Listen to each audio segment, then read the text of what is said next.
All right, welcome to this high-level executive briefing. If you're like most busy professionals, coffee is literally the fuel that runs your day. But today, we're not just looking at it as a quick stimulant to get you through those Monday morning meetings. No, we are doing a data-driven breakdown of coffee's biological return on investment, its ROI. We're going to unpack decades of epidemiological data plus some brand new 2025 research to show you exactly how your daily habit is impacting your long-term health and your mortality. Here is our roadmap for today. We'll hit the executive summary, dive into the systemic health ROI, talk about mitigating the risks, pinpoint the optimal daily dose, and wrap up with strategic consumption timing. Okay, let's jump right into Section 1, the executive summary. Basically, the bottom line up front. For a long time, we kind of treated coffee like a vice, right? Just a guilty pleasure we relied on to survive the daily grind, but secretly worried it might be doing quiet damage to our hearts or our blood pressure. Well, the ultimate verdict from modern, large-scale epidemiological data is absolutely crystal clear. Long-term coffee consumption is widely associated with reduced chronic disease and the major reduction in overall mortality. It's not just a stimulant anymore. It's a statistically significant longevity tool. And this shift is perfectly summed up by the massive Grosso Umbrella Review. They looked at a mountain of research and explicitly stated, coffee can be part of a healthful diet. What's really crucial here is that the top-tier medical consensus has fundamentally shifted. When you aggregate all that observational data, coffee emerges as a massive, net positive dietary asset for the vast majority of people.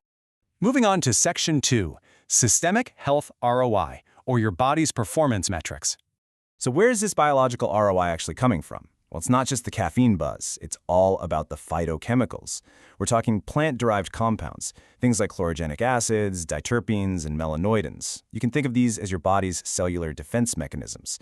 They drive antioxidant activity, they crush inflammation, and they even help regulate DNA repair. They're doing a massive amount of heavy lifting behind the scenes while you're just sitting there enjoying your morning brew. Let's look at the actual systemic upgrades these compounds provide.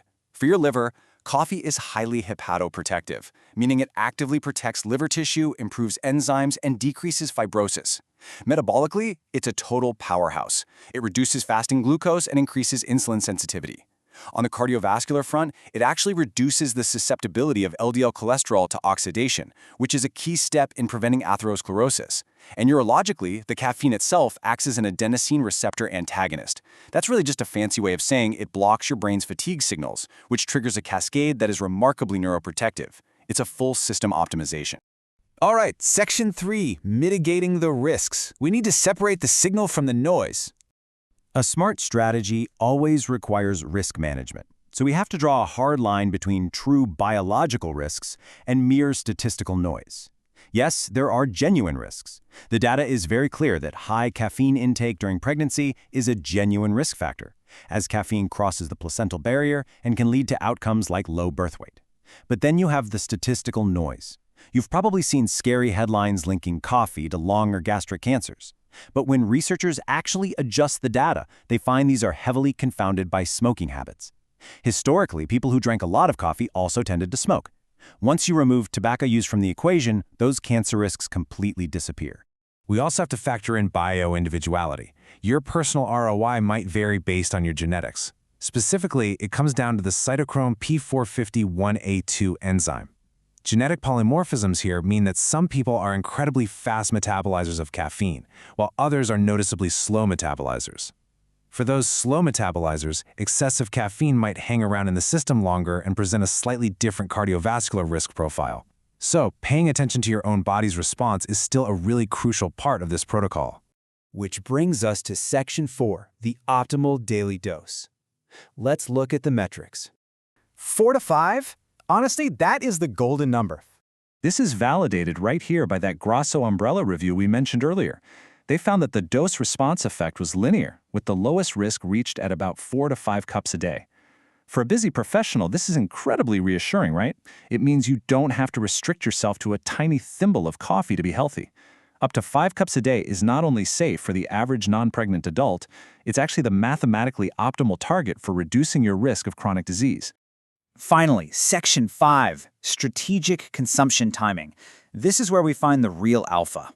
Because, the sheer volume of coffee you drink is really only half the equation. Brand new research published in 2025 in the European Heart Journal analyzed U.S. adult mortality by comparing daily routines. They specifically looked at morning-type coffee consumers versus all-day-type consumers. When you look at the hazard ratio for mortality, there's a stark divergence. The data from morning-type consumers shows a strong downward slope, a massive reduction in mortality risk as they consume their coffee. Now compare that to the all-day type consumers. That line stays relatively flat. The cardiovascular protection is vastly superior for the people who restrict their intake strictly to the morning hours. And we see that exact same trend continuing across the board. Front-loading your coffee intake yields the absolute highest population-level protection.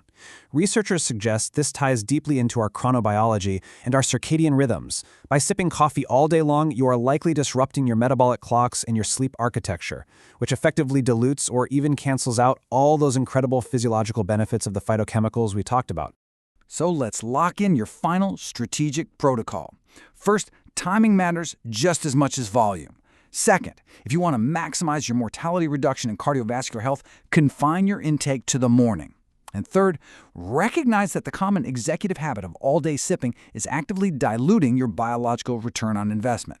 You can definitely have your 4 to 5 cups, but you really need to compress that consumption window. I want to leave you with this final thought today. Look at your desk right now, or just think about your afternoon routine. Is that 3 p.m. coffee costing you your longevity? The data is in, the metrics are absolutely clear, and now the implementation is entirely up to you. Thanks for joining this explainer, and we'll catch you for the next briefing.